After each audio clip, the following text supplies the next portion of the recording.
सबसे पहली बात तो आप ये समझ लो कि यार ये जो बाइनोमियल अप्रोक्सीमेशन है वो कब लगाते हैं, ठीक है, कब लगा सकते हैं, टर्म्स एंड कंडीशंस इसमें भी होता है।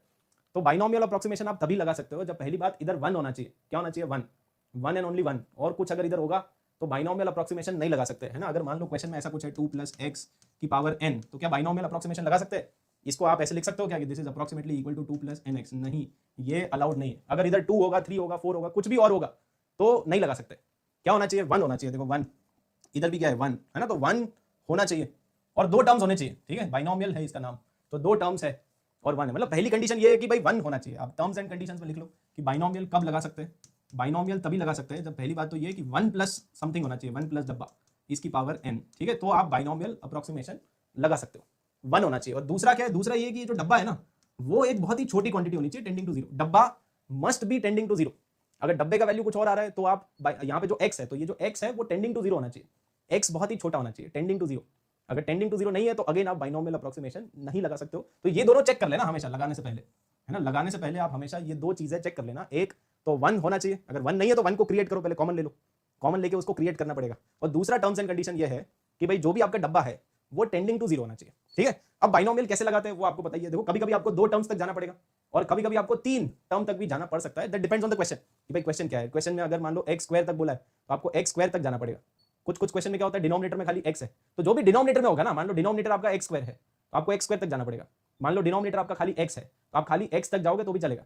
तो कुछ क्वेश्चंस में आपको 2 टर्म की जरूरत पड़ती है। कुछ ऐसे क्वेश्चंस भी पूछे जा रहे हैं आजकल जिसमें आपको 3 टर्म्स यूज करने पड़ेंगे, है ना। तो ये बाइनोमियल अप्रोक्सीमेशन ये बेसिकली वही है, ठीक है। अगर आप इसको ध्यान से देखोगे तो this is nothing but nc0। जिन्होंने बाइनोमियल पढ़ा होगा nc1 * x, अगर आप इसको ध्यान से देखोगे तो nc0 nc1 * x, और ये जो लिखा हुआ है ये nc2 है, nc2 * x स्क्वायर। तो याद करने का तरीका समझ में आ गया, ये वही तो है बाइनोमियल, नाम से ही समझ में आ रहा है। तो बस फॉर्मूला आपका बहुत सिंपल है, वो आप बाइनोमियल जैसा ही है, तो बाइनोमियल से ही इसको याद कर सकते हो। This is nothing but nc0, ये nc1, और ये जो पूरा लिखा हुआ है ये nc2 है। n × n - 1 divided by 2 factorial होता है, 2 फैक्टोरियल का वैल्यू 2 ही होता है, आपको पता ही है, इनटू x स्क्वायर आ जाएगा। तो बाइनोमियल अप्रोक्सीमेशन क्लियर है। कब लगा सकते हैं? तभी लगा सकते हैं जब 1 होना चाहिए और डब्बे का वैल्यू टेंडिंग टू 0 होना चाहिए। कभी कभी आपको 2 टर्म्स तक जाना पड़ेगा, कभी 3 तक भी जाना पड़ सकता है। दैट डिपेंड्स ऑन कि डिनोमिनेटर क्या है। जो भी डिनोमिनेटर में जितनी भी पावर है उतनी पावर तक आपको जाना पड़ेगा, समझ गए। और इन दोनों में से कोई एक ही आएगा, मतलब एग्जाम में जो भी आएगा। जैसे फॉर एग्जाम्पल ये वाला क्वेश्चन ट्राई करो, ये जेईई एडवांस का मल्टी करेक्ट क्वेश्चन है, काफी अच्छा क्वेश्चन है, इसको ट्राई करते हैं, ठीक है। तो अब देखो इस तरह के क्वेश्चन मैंने यहाँ पे इंक्लूड इसीलिए करे क्योंकि आपको पता है कि बाउंस बैक स्प्रिंट अपना जो सीरीज है वो जेईई मेन का है ना। क्योंकि जेईई मेन का एग्जाम आ रहा है तो जेईई मेन पे ही हम फोकस कर रहे हैं, बहुत ज्यादा हम जेईई एडवांस पे फोकस नहीं कर रहे, ठीक है। अभी आप जेईई मेन क्वालिफाई कर लो, उसके बाद एडवांस की एक अलग से सीरीज भी करेंगे, बट अभी हमारा फोकस जेईई मेन है। तो अब आप बोलोगे सर एडवांस के क्वेश्चन क्यों करा रहे हो फिर? इसीलिए क्योंकि ये जो एडवांस का क्वेश्चन है इस तरह के क्वेश्चन आजकल मेन में आ रहे हैं, तो ये आपको समझना पड़ेगा, ठीक है, इंपॉर्टेंट है। अब देखो ये क्वेश्चन कैसे करेंगे। इस क्वेश्चन को करने के लिए लिमिट x टेंडिंग टू 0 है यहाँ पे, है ना। यहाँ पे लिखा हुआ है a, यहाँ पे है √a² - x स्क्वायर, उसके बाद है x स्क्वायर डिवाइडेड बाई 4, और नीचे आपके पास है x की पावर 4। ये वाला जो लिमिट है वो अपने को निकालना है। अपने को 2 चीजें निकालनी है, एक तो ये लिमिट की वैल्यू और एक a की वैल्यू, ये 2 चीजें अपने को पूछी हुई है। अब कैसे करेंगे? अगर आप ध्यान से देखोगे तो ये 0/0 फॉर्म है। आप x का वैल्यू 0 पुट करो, अगर मैं x का वैल्यू 0 पुट करूंगा तो a - a, है ना, ये x का वैल्यू 0 और नीचे भी 0 है। तो आप ध्यान से देखो ये 0/0 फॉर्म आ रहा है। अगर 0/0 फॉर्म आ रहा है तो इसका एक तरीका तो ये हो सकता है कि आप लॉपिटल यूज कर लो, लेकिन क्या लॉपिटल यूज करना चाहिए? समझदारी है इसमें या नहीं है? 0/0 फॉर्म तो है, मतलब लॉपिटल कर सकते हो, बट क्या करना चाहिए? क्योंकि x की पावर 4 है तो आपको डिनोमिनेटर को 4 बार डिफरेंशिएट करना पड़ेगा, और न्यूमरेटर में रूट वाले टर्म्स है, रूट को डिफरेंशिएट करना थोड़ा सा डिफिकल्ट होता है, ठीक है। तो इसीलिए समझदारी अकलमंदी इसी में है कि लॉपिटल नहीं लगाना चाहिए। लॉपिटल लगाने बैठ गए तो फिर हो गया काम, है ना। कल परसों तक आंसर आएगा, अपने को आंसर आज ही निकालना है। तो सिंस आज आंसर निकालना है, लॉपिटल मेथड लगा सकते हैं, बट अकलमंदी इसी में है कि नहीं लगाना चाहिए। तो फिर क्या लगाना चाहिए, है ना। तो यहाँ पे आप बेसिकली बाइनोमियल अप्रोक्सीमेशन लगा सकते हो। ये जो रूट है, रूट मतलब क्या? रूट मतलब पावर 1/2, ठीक है। तो सबसे पहले तो यहाँ पे 1 को जनरेट करो, यहाँ पे 1 नहीं है तो 1 को जनरेट करने के लिए a स्क्वायर कॉमन ले लो। तो यहाँ से a स्क्वायर कॉमन ले लो आप, a स्क्वायर की पावर 1/2, तो बाहर निकलेगा खाली a, यहाँ पे आ जाएगा 1 - x square by a square आ जाएगा, सही बात है। इसकी power 1/2 minus x square by 4, और नीचे अपने पास है x की पावर 4, ठीक है। और limit x is tending to 0, ये आ गया देखो, ठीक है। अब आप इसमें लगा दो बाइनोमियल अप्रोक्सीमेशन। तो बाइनोमियल अप्रोक्सीमेशन लगाएंगे तो ये a - a, और इसको ओपन करो आप, है ना। अब ये बन गया 1 प्लस डब्बा, डब्बे के अंदर माइनस ले लो आप, बेसिकली आप इसको ऐसे लिख देना 1 प्लस और minus of x square by a square, ऐसे लिख दो। इसकी पावर 1/2 है, ठीक है। तो ये वही वाला फॉर्मेट आ गया ना, 1 प्लस डब्बा और उसकी पावर n, 1 प्लस डब्बा की पावर n, यही वाला फॉर्मेट आ गया। और अगर आप यहाँ पे देखोगे तो डब्बे का वैल्यू 0 भी है, x इज टेंडिंग टू 0। अगर आप x का वैल्यू 0 पुट करोगे तो डब्बे का वैल्यू भी क्या आएगा? x का वैल्यू 0 पुट करो, डब्बे के अंदर 0 ही बनेगा, है ना। तो 0 को टेंड कर रहा है और 1 भी है, इसीलिए बाइनोमियल अप्रोक्सीमेशन लगा सकते हैं।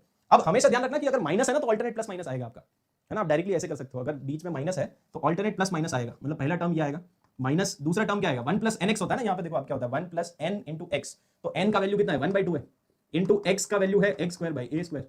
अगला टर्म क्या आएगा, अगला टर्म आएगा n minus 1 divided by 2 into इसका स्क्वायर है ना, तो x square by a square का भी स्क्वायर। अपने को एक्स की पावर 4 तक जाना पड़ेगा ना, इसीलिए यहाँ पे जो बाइनोमियल अप्रोक्सीमेशन यूज करेंगे वो 3 टर्म तक जाएंगे। ये तीसरा मैंने क्यों लिखा, ये समझ में आया, क्योंकि एक्स की पावर 4 आ रहा है, नीचे भी अपने पास एक्स की पावर 4 है। अगर आपने 2 ही टर्म लिख के खत्म कर दिया तो करेक्ट आंसर नहीं मिलेगा।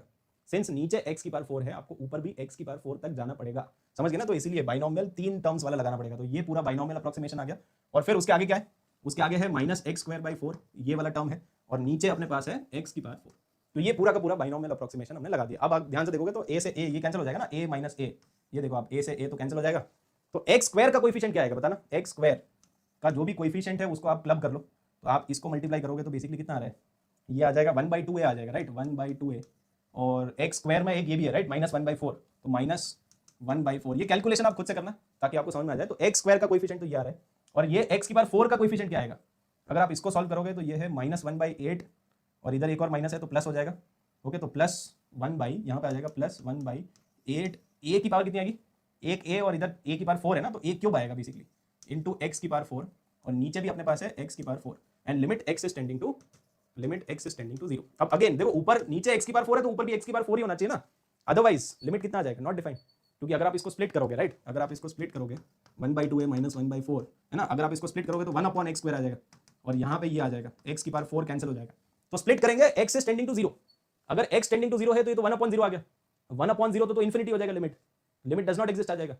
लिमिट एग्जिस्ट कब करेगा बताओ, तो अगर लिमिट एग्जिस्ट करना है ना, अगर लिमिट को एग्जिस्ट करवाना है, इसका मतलब इसका वैल्यू 0 होना चाहिए। अगर इसका वैल्यू 0 बना तभी तो ऊपर भी एक्स की पावर 4 आएगा, नीचे भी एक्स की पावर 4 आएगा, है ना, तो इसका वैल्यू 0 होना चाहिए। 1/2a माइनस 1/4 इक्वल टू 0, मतलब a का वैल्यू तो 2 आ गया। यहां तक समझ में आया कि नहीं।